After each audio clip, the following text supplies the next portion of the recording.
Hey. Hope everybody's doing good. Carl Bryan coming at you. My boy Pat Bell. Yo, Pat. You there, buddy?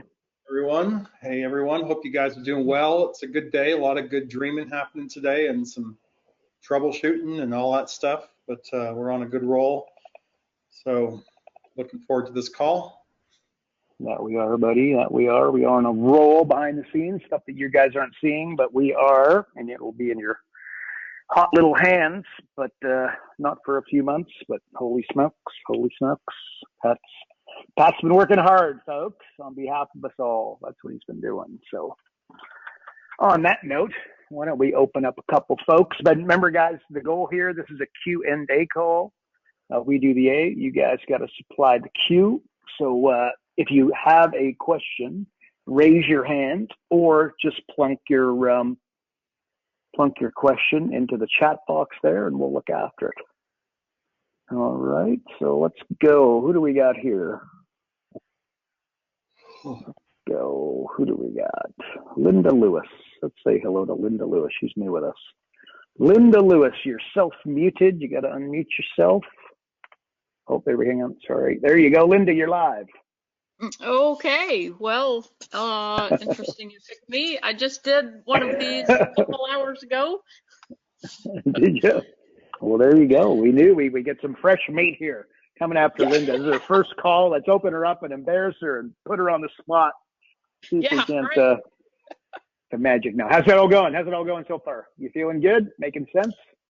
It was making sense. There were some questions that I had. So as I got into it with this prospect, we were talking about market dominating position. And this was someone who, she thought that she had a market dominating position and that she was unique and had all that figured out. Yep. It became sort of a cumbersome conversation because I didn't want to tell her that, boy, that's not it. Yep. So thoughts about how to maybe position that differently? It seemed like maybe. Yep. Let's really quickly give me, and just again, so everybody can hear this, you were speaking to her, you asked what she said, like just run us through the dynamic and let's see if I can help a little bit. So this is someone who I had cold called. Yep. Using the article positioning approach. Yep. She has a massage therapy business, and she's a solopreneur, and she also does skincare and facials. Yep. So as we started into this, I was thanking her for her time, and this would be helpful to, the article and all of that. Yep. Talked about my editor. And then started to get in, getting into the financial section with her was, she didn't have any idea what some of the profit margins were. Yep. No idea. So I get used to that, by the way. Get used to that, Linda. Okay, but keep going. Yeah. Keep going. I did look up in advance profit margins for massage therapists. Told her what those were, suggested that we use those, and she was okay with that. So we kind of got through that part. Okay, keep going. Yep. And how did this all how did it unfold? We're doing good? Yeah, well, yeah, market dominating position was a little rough. We didn't get as far as I wanted to. She was certainly very interested in telling me how unique she is with her customers, how much individual attention she gives them. But every massage therapist I've ever talked to says that. Yep. Okay. Want me to give you my feedback on what I heard so far? Yeah, sure. Yeah, you didn't have control, right? When you walk into a retail store and the customer is leading the salesperson around, we have a problem. the staff member needs to be leading the customer around. No doubt you get that idea and that dynamic. But guess what, Linda? You're brand new. You know what I mean? So you're going to get much better at this. But the reality is, what I'm hearing is that the process is somewhat an unfamiliar one. So therefore you had some unfamiliar situations. You know what I mean? So the better you know it, the better you know what's coming, and the better you know the process that you're about to follow, the easier it's going to be to start leading them around the store, right? So Sure. As an example, like when I say, okay, so give me an example of how you're unique. And then she says it, go, oh, look, that's okay. I got to tell you, we can improve that dramatically, but there's a lot of areas here I want to cover. So let me keep going. Boom. And then I move to the next question, right? So basically I won't want them to go too deep in any one section is effectively, but if I don't know what's next, it would be harder for me to do that. Do you follow what I'm saying and agree? Yeah. So the way you kind of cut off some of that conversation was to Yep, just absolutely. say, I am in charge. Look, yeah, Linda, I got it. That's okay. Look, I'm not going to, oh, that's horrific. Depending upon the relationship, if I was like big time, had some preeminence, I would be more inclined to do that. But off of a cold call and a new relationship where you don't know each other, I would skirt over the top and say, look, that's not bad, but I'm going to be able to improve upon that dramatically. But look, let's keep going. Next question. okay. Following? But again, very importantly, imagine you're in a retail shop. You were following me. I wasn't following you. Make sense? Yeah. And I kind of knew that dynamic was happening, but was having trouble but you cutting it couldn't. off. Yeah. And that's, guess what? Because you're going to get better at it. But now you know, right? But you definitely need to take control and don't be shy. You know what I mean? Just to look, yep, got it. Again, not bad, but we're going to be able to, because remember, Kate, Linda, very importantly, there's one word that I'm looking for here, and it's curiosity. Because you're like, what the heck would that be? Like she said that my unique selling proposition was good, but she's going to be able to help me dramatically improve it. I wonder what she'll come up with. And then you don't fill in the blanks and they have to start paying you before you get to that magic. So curiosity is a very powerful sales tool. Yeah. I like that phrase that, that could be improved dramatically. That's sure. That's okay. Exactly. And there's a lot. Yeah, I would agree that would help in that dynamic. But just again, you high five. You'd got through was that your first one? Second one. Okay, there you go. So now we got to get you to 20. Okay. And then you're going to be able to do it the way that I'm describing here. Cause reality is this stuff. There's no magic. There's no, serum that Pat can inject in your butt and magically it just happens. You just got to go through the motions. And I would encourage you to practice this on your own as well, which Pat says that pretty much every week when we do this. That's something else you should be considering. You want to know what's coming. That's because when I ran over the top of market dominating position, I would need to have another place to go to get you to follow me, right? I can't start stumbling through the software and trying to find another question that would make sense. Follow? Right. Yeah. Yeah. That's okay. Pat, anything you'd add, subtract to that? Well, no, I agree with what you're saying. And the more practice you do and the more study you do, the more you'll get comfortable about things. I was just thinking of a video here that's on your website. At the end of your domain name, it's /wrong. Watch this wrong video because there's 2 tests in there as well that you can put out to a client if they talk about market dominating position. I think in this video we talk about that. The one is 2 questions. One is who else can say what you say? And the other is, it's not really a question, it'd be a statement, well, I would hope so. And so if someone says, we really take care of our clients, like we're a great masseuse, we take care of our clients. Okay, so then you ask, well, who else can say what you say? It's like, well, pretty much everyone. Or they say, we really take care of our clients. Well, I would hope so.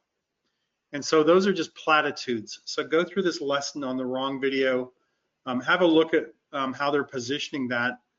And then you could just, like Carl said, don't try and give them the answers because they're not going to agree with it anyway. And you never want to come up with a market dominating position for them on a call like that. For one thing, they're in their business for years. And even if you came up with something in 5 minutes, they're not going to respect it. So that's for the coaching relationship. So you could just say something like, you know, when we look at market dominating position, there's 2 tests. Who else can say what you say? And, well, I would hope so. So if you tell me you really take good care of your clients, who else can say what you say? Well, pretty much everyone says the same thing. And I take care of my clients. Well, I would hope so. Okay, so that's what everyone's saying. We can build you a market dominating position so that your prospects would feel like idiots not to buy from you. Okay, let's go and find the next one now and just move on to the next one. So a little education there at the same time really helps. Yeah. Do you give them a definition of?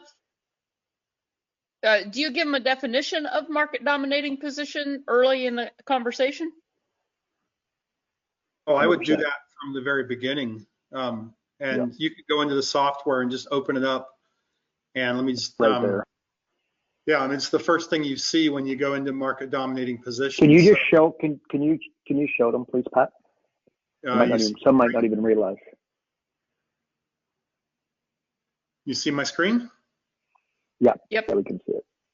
So it's right here. You might be unique, but it won't matter to your prospects unless it's a hot button issue for them. A market dominating position is basically a USP, unique selling proposition, or distinctive advantage targeting the hot buttons of your market. And there's some examples there. It's another way I like to state it like, what do you present to the market so they make them feel like they've been idiot not to do business with you? And this is actually, it's not always easy to come up with. This could be the result of 1 or 2 coaching sessions where you come up with this. It's not an instant thing, and it's not always that easy because you might be working with in an industry where it's very highly competitive in their market, and they're attuned to their market dominating position. So it sometimes takes a little work, but we also have the Facebook group. You can reach out in the Facebook group and ask people about that, and you'll probably get some great answers in there as well. Hey, Pat, you know what I've got open right here that might be helpful? I wonder, because market dominating position is of critical importance, obviously. So I've got a document. I don't know. I think, I've got 50. So I've got 50 unique selling propositions in all different areas. So I've got like, the ones that most people know of, like when it absolutely positively has to be there the next day, fresh piping hot pizza in 30 minutes or less, or it's free, et cetera, et cetera. And then I've also got it broken down into auto repair industry. I've done it in dental. I've got real estate. And then I broke it down into different areas. Like it's one thing. So like you could have a unique, and this is for everybody listening, by the way, guys, hope you're following this. So like you could do it for your industry, right? So like an auto repair company could say, if it ain't broke, we won't fix it, right? So that would kind of be, for the auto repair business, but then you could get significantly more granular, and then you could go like customer service, quality, technology, specificity, product convenience. I've got again, I have 50 of them, right? So customer service is served in 3 minutes or it's free. And then quality is only organic produce used, or we only use the freshest ingredients. Specificity is 798 special herbs and spices. Anyway, so you can imagine, I wonder how we should get this to the folks, because I think this would be really handy. And I almost think like this would be handy in the software if they could open it up, Pat. Isn't it in the e-learning marketing system? It is. Yeah, it is there. It's in a video and probably I'm not sure if it's a download as well, but it's definitely in a video. Okay. But having that Johnny on the spot, I don't know what I'm picturing, and maybe obviously, Pat, we should probably talk about this afterwards, but you know how we've got the call out under number 1, what benefits do you offer your target market?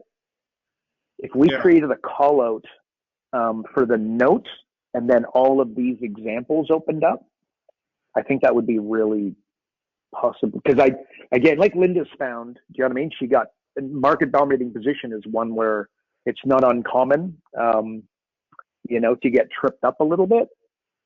Sure. Maybe as a call out box, but it might be like it's long and lengthy. So I don't know. I'm going to send this to you, Pat. Sure. You could, but I think that would be handy for everybody, starting with Linda while she was sitting with somebody and getting, because that would help Linda. Like Linda, picture if you were able to start spitting out, members, they can't see what you can see, and you start spitting out, like 15 unique selling propositions, and then actually giving them an example. Like an example of a unique selling proposition would be Avis. We're number 2. We try harder, right? That's not a hot button issue. That's just it's almost like a slogan, but it does separate them. But Federal Express, when it absolutely positively has to be there the next day, that's a hot button issue that they're solving. So that's a market dominating position. Whereas Avis doesn't have that, in my opinion. They've only got a unique selling proposition. Like Tony Roma's famous for ribs. Again, that separates them, but that does not solve a problem. So that's unique, but it is not market dominating. Right. Well, Linda, could you see how that would have helped you? Yeah, I think that would be fantastic. After the call, my thought was, if I could have come up with some examples on the spots, yeah, exactly. That might have helped, because I did read to her that section that you pointed out a moment ago, but it wasn't enough for her to understand it. Yeah, to be able to gain back control. Exactly. Anyways, so look, Pat, I'm going to send this over to you, buddy, and then we can. Linda, first of all, high five. You've done a couple of them. You just got to keep cranking. The reality is, like Pat and I, you're just not going to be able to spit this out the way Pat and I, because you just haven't had our experiences. But as you just, the only way you do it is just by pounding. So keep pounding, and you will get there. Cool bananas? Sounds good. Awesome. Yeah, okay, cool. Good job. Carl, send it over and I'll put it on my calendar for 2023. First available spot. There you go. Oh, if you guys saw what we were looking at, it would be much funnier if everybody was with us an hour ago. But anyways, okay. Okay, Jonathan has got a question. Let's open up Jonathan. There we go. Jonathan, you're self-muted. There we go. Jonathan, you're live, boss. How are you? I'm good. How are you guys? Good. Great. What's happening? So just a point of clarification. I've heard it 2 different ways. I can find you 10K in 45 minutes or 100K in 45 minutes. So is it better to under promise, over deliver, or are you guys pretty confident in the ability to deliver on that ROI of 100K? Yeah. Okay. Great. So the answer, use your spidey senses a little bit in who you're talking to, but I want you to feel uber comfortable that you were going to be able to find $100,000 for any business owner, including a guy who got started yesterday with $8,000 in gross revenues, right? But spidey senses tell me that a guy who did $8,000 in gross revenues, if you say $100,000, it'll sound too grandiose. There'll be a break in rapport, and then you don't get anywhere, right? So the answer, again, you probably hear me saying it more often now, and I just say 100K because I know that that's what we can do. Look, if you look at Pat's screen here, Pat, can you hit summary, please? And Jonathan, so you go 3% in all 12 areas, and you'll get 121% improvement. So if somebody did $100,000 in gross revenue, you'll take it to 221 with 3% in all areas, or 6% in half of the areas, which would be 6. So that's the answer, is that and you don't want to work with total duds. And if you speak to somebody and you say $100,000, look, you got to say it with some mojo. That's got to be, first and foremost. If you say it with no mojo, there'll be a break in rapport no matter what.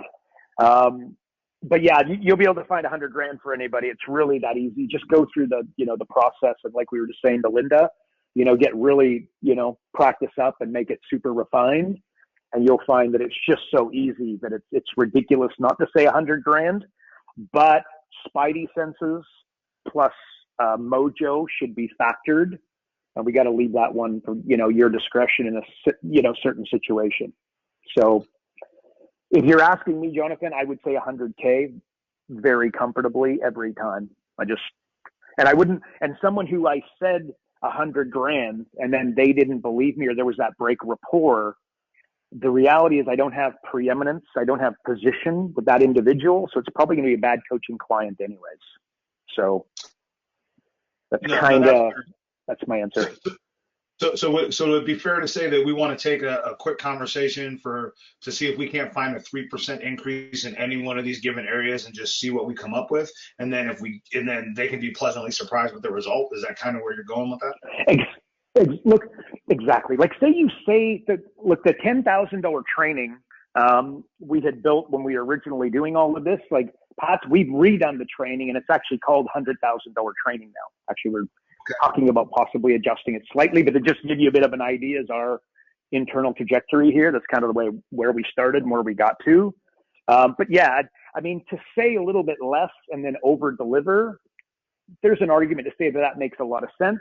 But there's also an argument just to say, look, I'm going to find you 100 grand and then delivering on 100 grand and then showing them the top of the software, like where Pat is right now. You see at the top right there, it's got 48,500.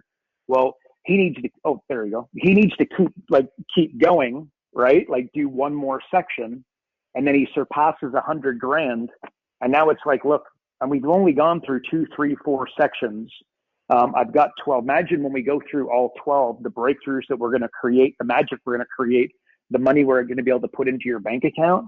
Look, let's talk about a little bit of accountability. Do you want a little bit I didn't go through anything that was rocket science here. Do you want a little bit of help?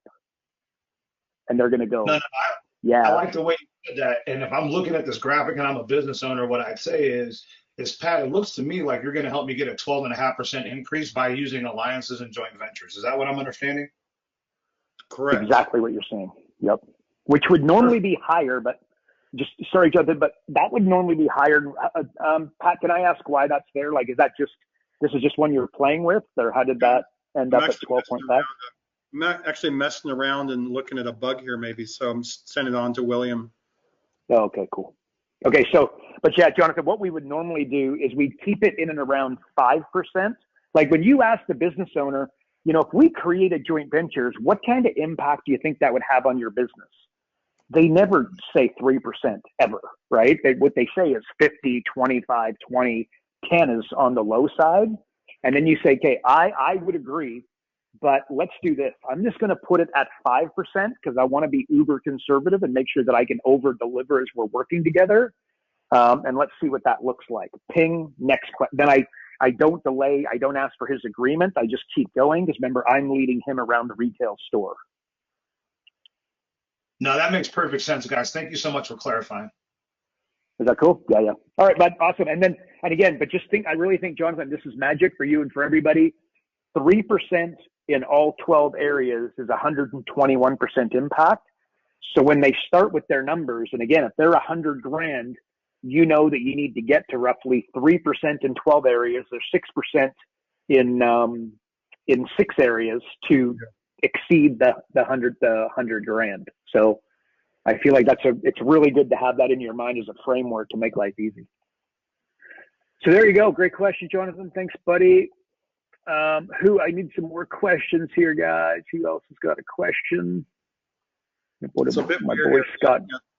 Oh, what's that? Sorry, buddy. I'm looking at the screen here. I updated alliances and joint ventures. So now it's 40,000. But this did not update on the top. So I just sent that on to William, and we'll see. Just a little glitch, I think.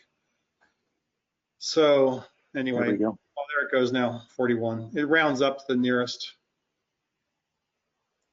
So it did a problem. So what? It's working. It's good. It's working there now. Yeah. It's but I'm gonna have William check it out because I don't like that. Okay. Shouldn't have to refresh. Okay. There you go, guys. The fun of playing with software, eh? Bugs. Okay. I'm gonna open up Scott Gibbs, our boy Scott. You're self-muted, buddy. Gonna unmute yourself. There he is. Scott, you're live. Oh boy. How are you, sir? Doing great. How are you doing, buddy? Good. Hey, question for the people that are out there joint venturing with accountants as kind of their target. Do they Yep. joint venture with multiple accountants in the same city, or are they joint venturing with accountants in different city? Like what is more the norm? Yeah. Okay. That's a good question. No, with accountants are a little bit different. You see, you've only got one account. It's not like you have two accountants, right? So you could joint venture with every accountant in the entire city and not really overlap and have any concerns there, because that's your concern, right? You'd go, one in each, one in each city. You don't really have that same dynamic as a rule. I mean, that being said, is it, the greatest idea to go to every accountant in the entire city? No, I think you should probably, keep them separated a little bit. Like think suburbs over, I would think suburbs over cities. And that could be an approach, but accountants don't overlap clients, so it's not really a huge concern. Yeah, I wasn't concerned about the client side. I was more concerned about my own credibility partnering. I mean, the term joint venture is Yep. pretty loosely used in our definition, right? I mean, it's yeah. So Gotcha. just in my mind, I'm having a tough time saying, "Oh, I'm going to joint venture with multiple people in the same geography." It just, my conflict, my big corporation conflict of interest stuff's going up. Yeah. Yeah, I hear you there. I mean, I don't know. I'd look at it very differently in that when we join, depending upon what the relationship is, but presumably you're gonna joint venture with the accountant, and then he's gonna send some clients that you're gonna then help. You know what I mean? And when I do that, I'm doing the accountant a favor. I'm doing the client a favor. And remember, when I'm working with the client who's got the accountant, and that's the way the relationship was formed, what I'm convincing that client to do is to go see the accountant more often, because ultimately, if I'm working with you, I got to be able to see the scoreboard, and very few business owners have a scoreboard. The accountant is who provides that. So I don't see why the accountant would be too worried about me working with the guy next door, as long as I'm fulfilling my, part of that relationship that I just described. That's my thought. Gotcha. And then one Agree? more question. Do you agree with that? Yeah, that makes sense. I guess the other question, I don't know why geography's on my mind today, but when, with the successful coaches that are out there, generating a lot of clients, do they typically deal within their geography, or are they pretty disparate relative to geography? Like, are they all over the country? Yeah, different strokes for different folks. Generally speaking, there's an old expression that an expert is somebody who rolls up from out of town. So you tend to have a little more power outside of your own geography, which is kind of, just think of the guys that you went to high school with. They have companies, and guess what? They don't. It's not like they're listening to anything you say, right? It's kind of that weird dynamic. So outside of your own geography, there's a bit of again, like, oh, wow, the guy's in LA. Oh, wow, the guy's in New York. Oh, wow, the guy's in X. That being said, if you ever want to go see your clients, which is not like we're jumping in the car and going to see everybody, but that does somehow, that can be good for the relationship. I always say that coaching clients keep you because they like you. And I know that sounds a little bit, how you doing, but I absolutely 100% categorically guarantee that's fact, right? Like, they keep you around because they like you. And if you don't, so in other words, inviting your coaching clients to your house, and I'm not saying anybody has to do that, but I can tell you that is incredibly impactful in a favorable way for your coach-client relationship, right? So geography would make that a lot easier, is what I'm saying. So you see like Frank Kern and these kinds of guys, they literally have seminars and they bring people to he's got an impressive house and he brings people to it. Right. James Malinchuk, same thing. That's part of why they do it, by the way. It's not totally by accident. Save some money, by the way. But anyway, so answer to your question is it's a little bit all over the map. But for you and what you're doing, I would definitely say there's no need for you to do this in your own backyard. With the Vistage thing, it's different because that obviously has to be done. That has to be done in your own backyard for obvious reasons, right? Or very close to. This is different, so no need. Yeah, just so to talk to the Vistage thing a little bit, it's interesting, how we talked about it was going to be a challenge for me to feather it in some way, shape, or form. Yeah. For sure, there's not a ton of overlap, but I do have a couple clients that I'm using the program with. They do have smaller businesses, and this is something maybe we're sharing. When we talked during the initial process, we all talk about $1 million to $2 million revenue. I think that's a great barometer. At the same time, I'm finding I have some businesses that are up to $20 million in revenue that are benefiting from this software, right? So granted, it's not as many, right? Because there is some infrastructure there. There is some smartness there, but. Well, if you go to the Deep Dive 40, oh my gosh, sales team as an example. Can't remember Pat, how many sections are there under sales team? It's like 12. There's 12 What sections. is it? 12. Yeah. So again, that's for a smaller company, that's going to be borderline irrelevant, but for a $20 million company, so you see where he is now, Scott? Are you able to see your screen? Yeah. So you might want to just spend a little bit of time here, just kind of poking your nose around and seeing exactly what is there. This is you sat with a business owner. It's going to take you, 4 hours to get through even half of it. So you'll have to carve out some time and then have a plan before you sit down with them, have a plan as to the sections that you're going to go through, and it won't be all of them. You're going to kind of pick, maybe 10, and then depending upon time, you might be able to whip through 20. Like lead generation, as an example, it's a monster, right? It'll take you 30 minutes to get through it. So go through and get a bit of a feel for it. But this would be for a $20 million company, the money that you would find them by going through this process, I think would knock you off the chair you're sitting on. Yeah, you're 100%. I'm looking at it now, and where most of these guys didn't start a business as salespeople, right? They started a business as an engineer, some product geek, and so this is really where their gap is. Yeah, you're right. I'm looking at the list right now for sure. Yeah, go poke your nose around here. You'll be very impressed with what you see. So there you go. Cool. All right, cool. Thank you. Good stuff. Awesome. Okay, buddy, I'm gonna put you back on mute. Carl, let me just add something. He'd asked a question about doing a joint venture with accountants. Yep. And I would say, if you get a joint venture with an accountant, try and make it really work well.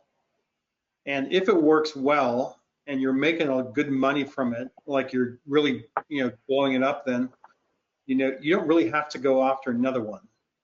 But if the accountant's sitting on their ass a little bit, they're not doing much for you, I'd absolutely go after another one that's going to work well with you. So try and get one going well first.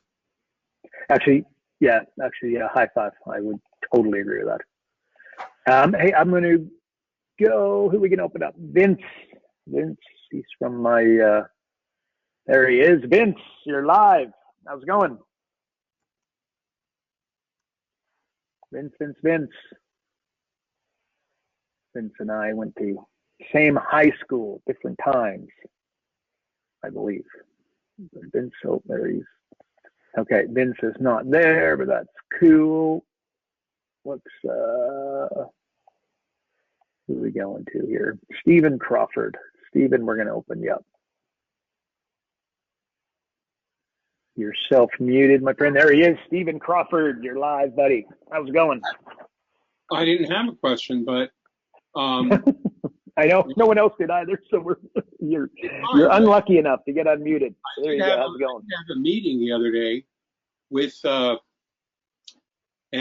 Collision, a guy, Ultimate Collision, and this is a guy who is down 300,000 because of COVID. He keeps blaming COVID on it throughout the conversation, and I'm going through the the 12 areas, marketing and, all of the 12 areas in the Jumpstart 12. And, well, I do that, or I have an SEO person that does this. Yeah, and he's got an answer for anything. Now, man, mind you, the man's been in business for like 40 years, but, he's just and he's been burned by coaches and consultants, Yep. everything. And, so we ended the conversation on a good note. And he said, well, I'll talk to my wife about it. Send me some information, which I did. And I tried to follow up with him today. No answer yet, but I will continue to try to follow up until he says, stop bothering me, or he blocks me. Well done. Well done. Yep. Is there any advice you have when you have the know-it-all guy? Yeah, okay. I want to hear what Pat has to say on this one, but I'm going to give you my 2 cents. So first of all, it's not just similar to what Linda with the market dominating position, in that, she was kind of getting led around the retail store when she needed to be doing the leading, right? And then you don't want to go too deep into one section. But that being said, like when I used to do coaching, one of the things, like basically a rule that I had, is if you didn't see me speak in public, I wouldn't coach you. And the reason was that I just felt like there was a level of preeminence automatically built in, or not automatically, normally built in, when they saw me talking. Do you know what I mean? And you know what I mean? So that the positioning was right is what I'm getting at. No doubt you could see that. So there's a positioning issue potentially. This is where did they watch the Everything Is Wrong video, or like before? I'm guessing, was this a cold call, or is this a referral, or how did you meet this guy? It was a cold call, and I sent him the wrong video. You did? Did he watch it? That's what I asked him today in an email. Yeah. Okay. So he should watch that video. See, if you get him to watch the video prior to sitting with him, one, you can be comfortable that he listened to what you said. That's good news, right? Now he's following some orders. Important. And then secondly, because he'd watched the video, he would have been disrupted a little bit to go, oh my goodness, right? Like, did you look at his landing page and any of his marketing material and his website before going in there? What did it look like? I don't think that whoever's doing his marketing, which he says it's himself, I don't think his marketing is all that great, and of course, I didn't want to argue with him because I was actually sitting with him. I was not on a call, and it was not a Zoom call. I had set up a cold called him, and then we had a personal in-person meeting. Yep. So this is where all this occurred. Yep, I got you. Okay, so I want to hear a little more, because I want to make sure that everybody's getting the benefit, because this is not uncommon, right? Like, when you sat down, what did the conversation look like? Did you build some rapport and establish some, like, I always got to, get that little red arrow, you are here? Like, what did it look like before you started getting into the Q&A? Oh, we got along very well. And he showed me a video of one of his marketing materials, which is he built a new facility, and, yep. So that's costing him quite a bit of money. He's got quite a bit of mortgage on the land, which he bought, as well as the building. So he showed me a video about that, and and then we got along very well. There was not a no issue there. Okay, so what are his three? Okay, but it wasn't. Yeah, I didn't so much mean did you guys get along. I'd like to know, like, what are his? Did you ask him what are your three biggest challenges that you're currently facing? As an example. I did ask him that, and he gave me the same what do you answer. say? That COVID was responsible for his lack of $300,000. Yep. And anything else? I kept asking him. I kept, throughout the entire conversation. I was there about an hour, and that was his final thing was, COVID has killed me. Well, it hasn't killed him. He's making, $4.7 million. And he wants to be at $6 million. Yeah.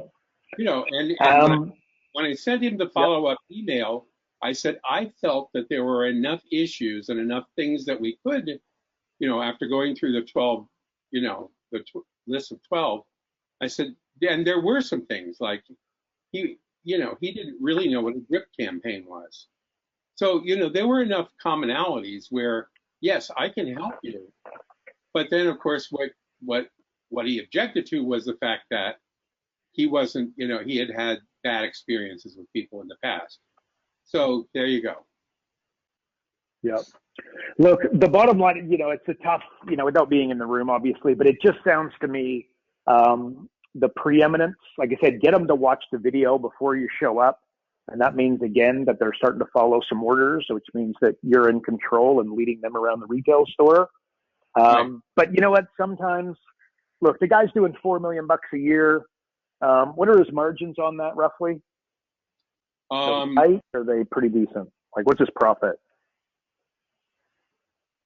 I think he said around 25%. There was another glitch that he couldn't. I wanted to use the software, and he couldn't remember the internet password, and I couldn't get onto my hotspot. So I was pretty PO'd about that. But oh well. Yeah, gotcha.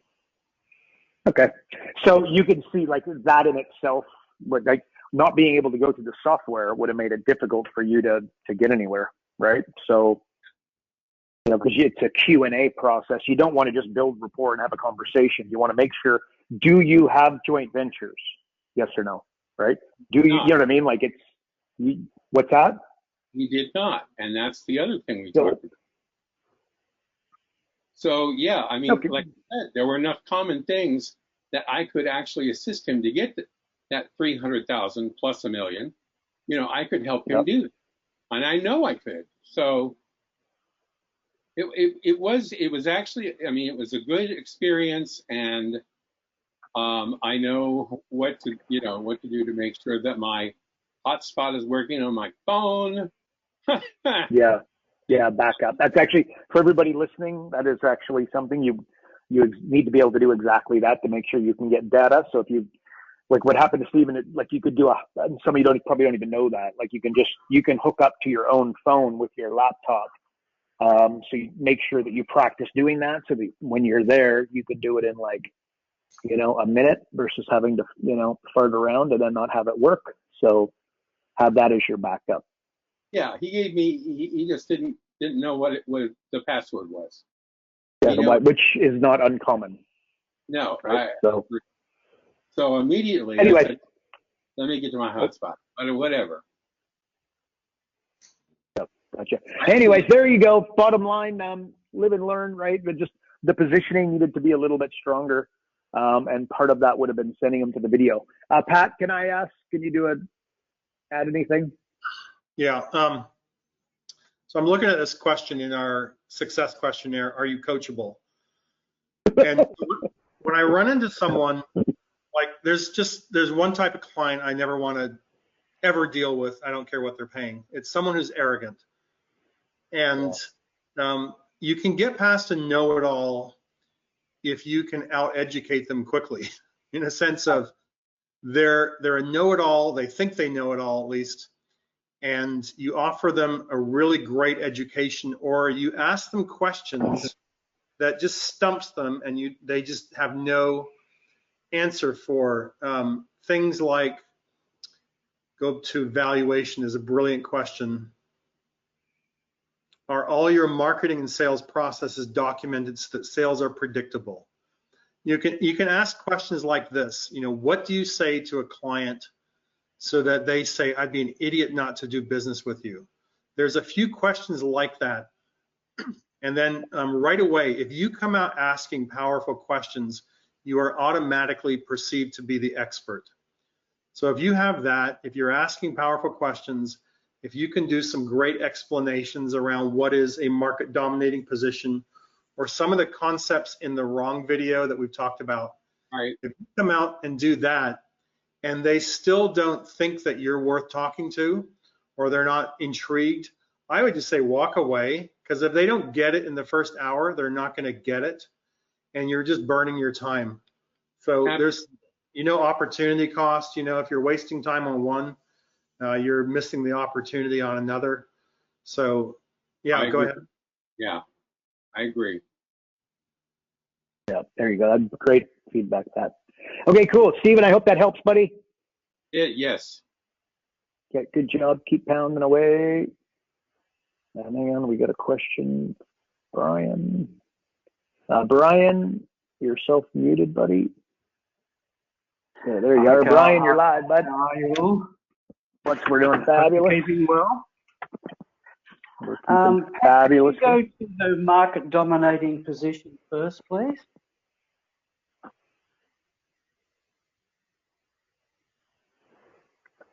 Now, if we go up to the top, could I suggest that between the foundational element of marketing and the example, we put in Adrian's definition? The words, phrases, and images, passion, profit, all of that. You are talking about where? Between here? Between the example and the initial definition, Yeah. I reckon Adrian's killer market dominating position definition, words, phrases, and images conveyed with power, precision, and passion would be rather sweet in there. Is this the ones he just recently shared on the virtual event? Oh yes, oh yes. Only watched it twice so far. Okay. Plus listened to it. However, that's not my real question. It's just something that cropped up when you went through there. My real question for today is, when one's doing the reports, for most of the Jumpstart 12s I've been doing, we've struggled to get further than leads within the 45 minutes to an hour. When you're generating the report, do you keep as place headings everything, or do you just do the ones you've actually spoken about with the client or the prospect? Personally, I would just go through those ones that you've talked about in the report. Of course, you're not going to get through all 12. And so you're going to the report. If you've covered 3 areas, you can talk about, hey, I'm going to go away and I'm going to build a report for you. And just to cover what we've talked about here. And then, of course, you just go down and cover 3 areas maybe that you've covered here. But you can also talk about you can even add it in an email as you're sending it out and say, hey, Joe, we just covered 3 areas. I put that in the report. We found an additional, whatever, $519,000 for you. Imagine what we could do if we took some more time and went through all the areas of my software. I think we'll, get 4 or 5 or 10x what we've already found. So let them know there's a lot more coming, a lot more they can let if you can't impress them with the report, I don't know what you're going to do. Like if you get into the next meeting, you're not going to be able to find it. So let them know there's more opportunity available. Great. Carl, your thoughts? Dennis, help. Sorry, buddy. I got 17 things going on over here. But I agree with everything Pat just said. That was amazing. Very wise man. Very wise man. Thanks, you're guys. hitting it on Bell's Beach with your Speedo, man. You go relax. You go surf, Brian.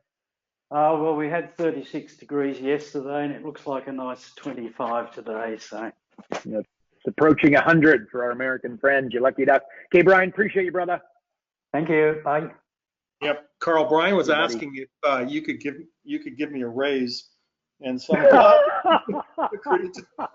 awesome. We were talking about him and his Speedo, Pat. That's what we were talking about. Okay, here at Troy, we're coming for you, Troy.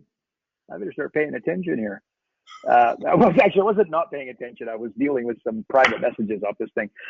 Troy, hey, buddy. Hey, how's it going? Excellent. You? All right. Hey, question back. I think Steve sort of asked it. When you're going through their current advertising materials, what's your positioning you take when their website or their Facebook posting or whatever they're doing to try and generate leads is it doesn't sort of follow the the conversion equation, as in Yeah. it's Okay, great. Yeah, gotcha. Similar answer that I gave Linda earlier. Like, you want to skirt over the top. You don't want to go too deep, because if you start giving, and again, understand that there's some spidey senses and an element of gray and all of this. But what I want to do is I want to look at I'm looking for curiosity. I want them to go, what the hell is he talking about? What the heck is he going to do? What the heck would that look like? You know what I mean? Like, I want them to want me to go deeper, but I'm not going to go deeper. I'm going to keep moving. And then I'm going to close them, and then we're going to do all the stuff I just described. So let me give you an example. We're looking at your marketing material, whether it be Facebook page, your website, whatever. Oh, wow. Okay, cool. So this is how you're generating leads? Say, yep. Okay, so how many leads on average would you be getting from X, whatever I'm looking at, right? And then they say, I go, okay, so let's say that it's 5 a week, right? And almost one a day. I say, okay, look, not bad. We can ramp that up significantly. But look, what about, so then I'm looking at your landing page, let's say, beautiful. Okay, so that's awesome. The landing page I'm looking at, that's bringing in 5 leads a week. Yes? You say yes. I go, amazing. We're going to be able to ramp that up dramatically. What people don't realize, a couple little subtle tweaks can make a dramatic impact on it. We'll be able to get that to 10 falling off a log, and I think we'll be able to do better than that.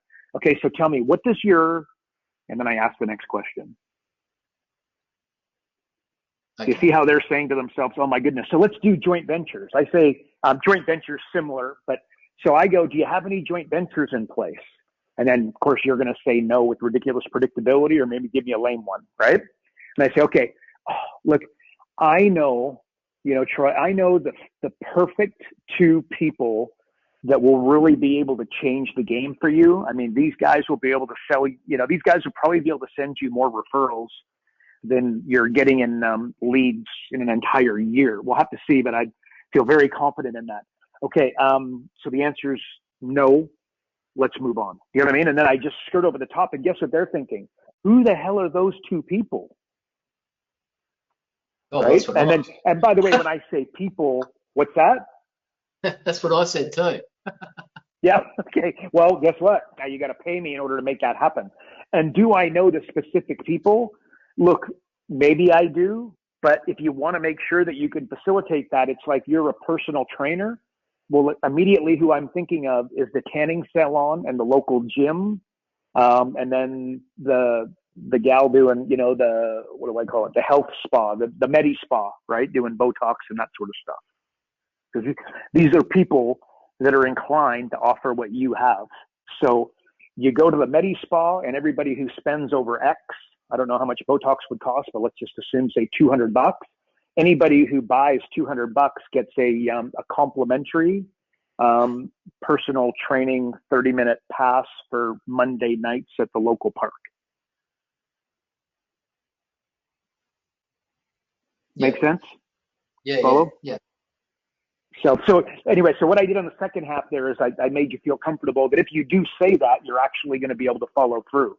So I say I know the 2 people, but I would say that I might not know the specific individual, but I know the specific niche and joint venture partner. And there's people that run those companies. So those are the people that we're going to go to help you form joint ventures to get this done and to ramp it up. So that's the way I do it. I skirt over the top. I make you super curious, and then I lead you around the retail store by asking the next question. Right. Okay. So basically what you're doing is you're just teasing them with curiosity for the whole exercise. Yes and no, but remember the market dominating position, yes. Another way that I would do it. Okay. So let's say that we're talking about market dominating position. Okay. You own a daycare. I will not use an example for a daycare. I will use Amazon I will use FedEx, Domino's Pizza, Avis. We're number 2, so we try harder. So I would give you examples outside of your industry, because if I give you an example in your industry, I'm probably pushing up a paradigm, and that normally doesn't go very well. Yeah. Okay. Make sense? Yep. Yeah. So, and again, Troy, and for everybody listening too, this is one of those things with experience you're going to get significantly better at. But I think for your benefit, Troy, and everybody listening, everything that I've said here and multiple answers, think of the retail store when you go in.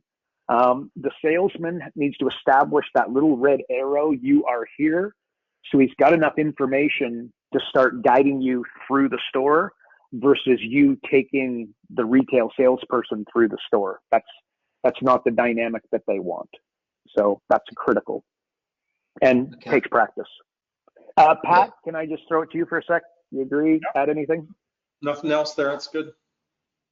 Beautiful. There we go. Okay, cool. Thanks, Troy. Great question, bud. Okay.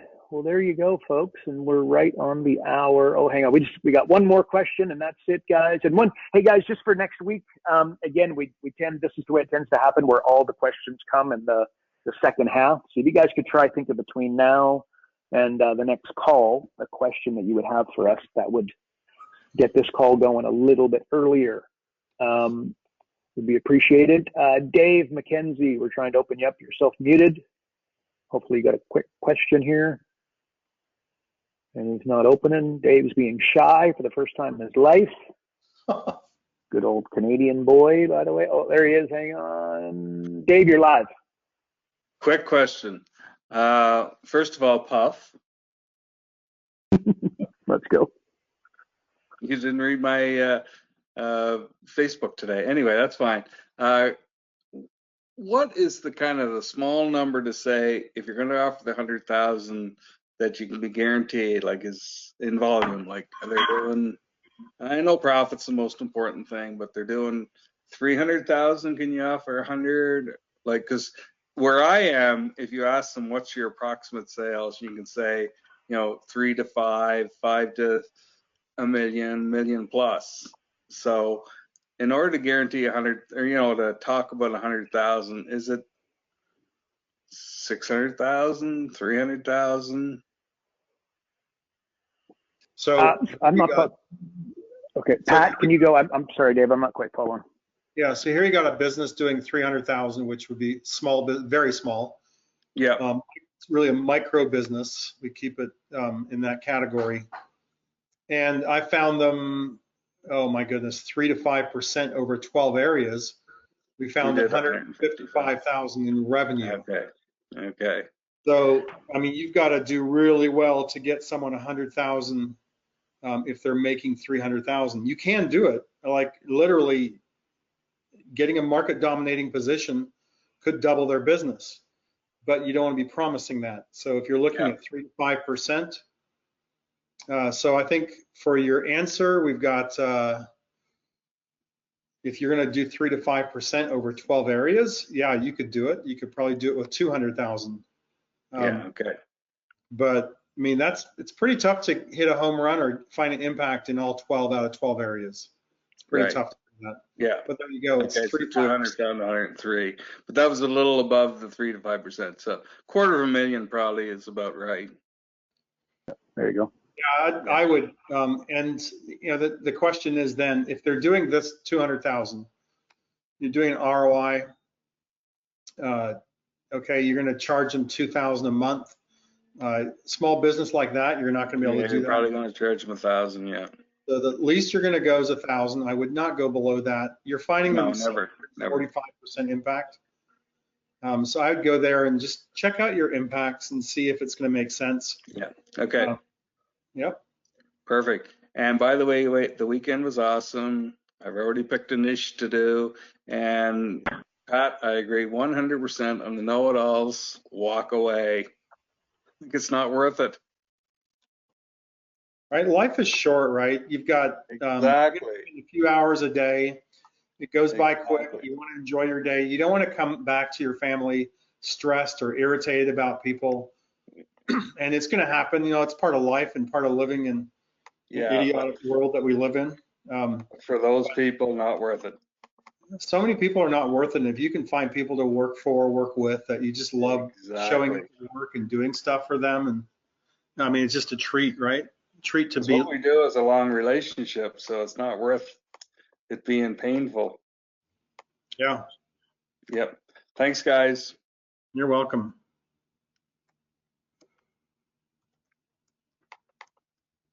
Carl? Do we lose Carl? Well, we might have Hello, lost. There he is. Pat, sorry, man. Yeah, I dropped off. Sorry. Damn. Line dropped. Anyways, I'm back. Are we all good? Hey, Dave, are we all good on Dave? Yep, we got sorted. Dave, you good? Hey, Dave, what did you say at the beginning about Facebook or something? Puff. Somebody asked me today on Facebook, or somebody made the comment, how do I find more people for my group? So it's Puff. Pick up the freaking phone. Oh, so there you go. Yeah. There we go. All right, Dave. High five, man. Okay, always appreciate you, Dave, and your involvement, buddy. Good job. Okay, cool, guys. Take care. Okay, folks. Well, there we go. Pat, as always, thank you for all you legends who showed up. We appreciate you guys. And Pat, any parting words here? Are we all good, bud? Just go and practice, guys. It's the same thing every time. Just get in the software and get to know it, and speak to a wall if you have to. If you got no one around, you can practice. Seriously, That's what Pat does. Every time you just speak it out loud, it's going to help you get better at it. And if you've got free time, watch your Everything is Wrong video. Get to know the content inside and out. And then if you've got access to the virtual event, then go watch that. If you didn't get the virtual event, didn't attend, I'd still go and do it. It's still a great offer and it's still valid. So yeah, pick it up. Awesome. Here we go. Okay, buddy. Awesome, folks. Appreciate you guys. We shall speak to you later.